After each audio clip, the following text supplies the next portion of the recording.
Hello दोस्तों। हिंदी कहानियों की दुनिया लाइफ स्टोरी में आप सबका बहुत बहुत स्वागत है। आगे बढ़ने से पहले यदि आपको यह स्टोरी पसंद आती है तो प्लीज़ वीडियो को लाइक करें, शेयर करें और हमारे चैनल को सब्सक्राइब करना ना भूलें। तो चलिए बिना देर किए हुए कहानी की शुरुआत करते हैं। कुछ अपने मिजाज और कुछ हालात की वजह से मोहन बचपन से ही गंभीर और शर्मीला था। कॉलेज के दिनों में जब उसके दोस्त कैंटीन में बैठकर लड़कियों को पटाने के लिए तरह तरह के पापड़ बेलते थे, तब वह लाइब्रेरी में बैठकर किताबें खंगालता रहता था। ऐसा नहीं था कि मोहन के अंदर जवानी की लहरें हिलोरे नहीं लेती थी। ख्वाब वह भी देखा करता था।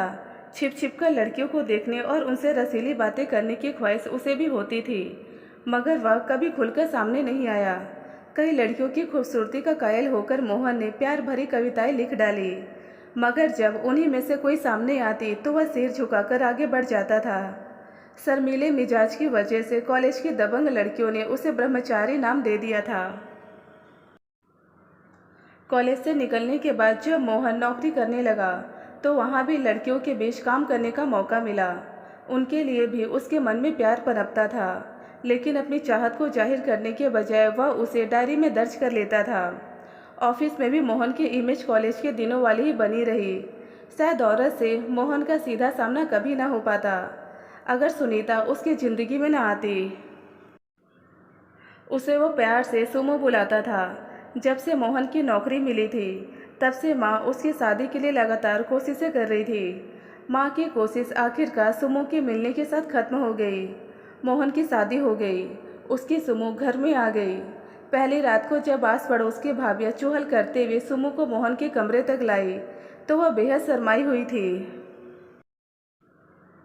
पलंग के एक कोने पर बैठकर उसने मोहन को तिरछी नज़रों से देखा, लेकिन उसकी तीखी नज़र का सामना किए बगैर ही मोहन ने अपनी पलकें झुका ली। सुमो समझ गई कि उसका पति उससे भी ज़्यादा नर्वस है। पलंग के कोने से उठकर वह मोहन के करीब आ गई और उसके सिर को अपनी कोमल हथेली से सहलाते हुए बोली, लगता है हमारी जोड़ी जमेगी नहीं। क्यों? मोहन ने भी घबराते हुए पूछा। हिसाब उल्टा हो गया, उसने कहा तो मोहन के पैरों तले जमीन खिसक गई। उसने बेचैन होकर पूछा, ऐसा क्यों कह रही हो सुमो? क्या गड़बड़ हो गई? यह गड़बड़ नहीं तो और क्या है? कुदरत ने तुम्हारे अंदर लड़कियों वाली शर्म भर दी और मेरे अंदर लड़कों वाली बेशर्मी। कहते हुए सुमो ने मोहन का माथा चूम लिया। सुमो के इस मजाक पर मोहन ने उसे अपनी बाहों में भरकर सीने से लगा लिया। ख्वाबों में मोहन ने औरत को जिस रूप में देखा था, सुमो उससे कई गुना बेहतर निकली। अब वह एक पल के लिए भी सुमो को अपनी नज़रों से ओझल होते नहीं देख सकता था। हनीमून मनाकर जब वे दोनों नैनीताल से घर लौटे तो सुमो ने सुझाव दे डाला, प्यार मनोहार बहुत हो चुका, अब ऑफिस जाना शुरू कर दो। उस समय मोहन को सुमो की बात हजम नहीं हुई। उसने सुमो की पीठ सहलाते हुए कहा, नौकरी तो हमेशा करनी है सुमो। ये दिन फिर लौटकर नहीं आएंगे। मैं छुट्टियां बढ़वा रहा हूँ। छुट्टियां बढ़ाकर क्या करोगे? हफ्ते भर बाद तो प्रमोशन के लिए तुम्हारा इंटरव्यू होना है, सुमो ने तौलिया चढ़ाकर कहा। सुमो को सच्चाई बताते हुए मोहन ने कहा, इंटरव्यू तो नाम का है सुमो। मुझसे सीनियर कई लोग अभी प्रमोशन की लाइन में खड़े हैं, ऐसे में मेरा नंबर कहाँ आ पाएगा? तुम सुधरोगे नहीं, कहकर सुमो मोहन का हाथ झिड़क कर चली गई। अगली सुबह माँ ने मोहन को एक अजीब सा फैसला सुना डाला। सुनीता को जहाँ 20 दिन हो चुके हैं, नई बहू को पहली बार ससुराल में इतने दिन नहीं रखा करते, तो कल ही इसे मायके छोड़कर आ। माँ से तो मोहन कुछ नहीं कह सका, लेकिन सुमो को उसने अपनी हालत बता दी। मैं अब एक पल भी तुमसे दूर नहीं रह सकता सुमो, मेरे लिए कुछ दिन और रुक जाओ प्लीज़। जिस घर में मैं 23 साल बिता चुकी हूँ, उस घर को इतनी जल्दी कैसे भूल जाऊँ? कहते हुए सुमो की आंखें भर आई। मोहन को इस बात का काफ़ी दुख हुआ कि सुमो ने उसके दिल में उमड़ते प्यार को दरकिनार कर अपने मायके को ज़्यादा तरजीह दी, लेकिन मजबूरी में उसे सुमो की बात माननी पड़ी और वह उसे उसके मायके छोड़ आया। सुमो के जाते ही मोहन के दिन उदास और रातें सोनी हो गई। घर में फालतू बैठ के मोहन क्या करता, इसलिए वह ऑफिस जाने लगा। कुछ ही दिन बाद प्रमोशन के लिए मोहन का इंटरव्यू हुआ। वह जानता था कि यह सब नाम का है, फिर भी अपनी तरफ से उसने इंटरव्यू बोर्ड को खुश करने की पूरी कोशिश की। 2 हफ्ते बाद सुमो मायके से लौट आई और तभी नतीजा भी आ गया। लिस्ट में अपना नाम देखकर मोहन खुशी से उछल पड़ा। दफ्तर में उसके सीनियर भी परेशान हो उठे कि उनको छोड़कर मोहन का प्रमोशन कैसे हो गया। उन्होंने तहकीकात कराई तो पता चला कि इंटरव्यू में मोहन के नंबर उसके सीनियर सहकर्मियों के बराबर थे। इस हिसाब से मोहन के बजाय उन्हीं में से किसी एक का प्रमोशन होना था। मगर जब छुट्टियों के पैमाने पर परख की गई तो उन्होंने मोहन से ज़्यादा छुट्टियां ली थी।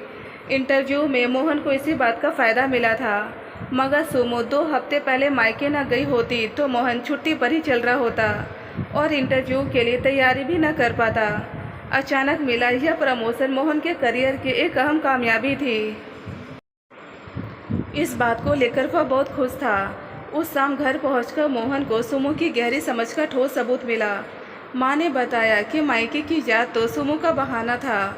उसने जानबूझकर माँ से मशवरा करके मायके जाने का मन बनाया था ताकि वह इंटरव्यू के लिए तैयारी कर सके। सच्चाई जानकर मोहन सुमो से मिलने को बेताब हो उठा। अपने कमरे में दाखिल होते ही वह हैरान रह गया।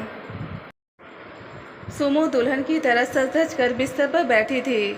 मोहन ने उसे प्यार से अपने सीने से लगा लिया। उसकी हथेलियां सुमो की कोमल पीठ को सहला रही थी।